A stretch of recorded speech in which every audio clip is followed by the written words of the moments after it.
Hello மக்களே, இந்த வீடியோவில் நம்ம என்ன பார்க்க போகிறோம் அப்படின்னு பார்த்தீங்கன்னா, மாட்டுக்கு வந்து லாடம் கட்டுறதை வந்து தான் பார்க்க போகிறோங்க.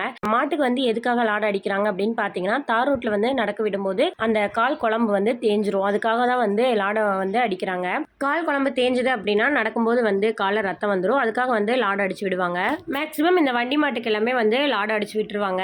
ஏன்னா அது வந்து சிமெண்ட் தரையில், தார் ரோட்டில் இந்த மாதிரிலாம் வந்து நடக்கும்போது அதோட கால் குழம்பு வந்து தேயறதுக்கு வாய்ப்பு அதிகமாக இருக்குது. அதனால வந்து அடிச்சு விடுவாங்க.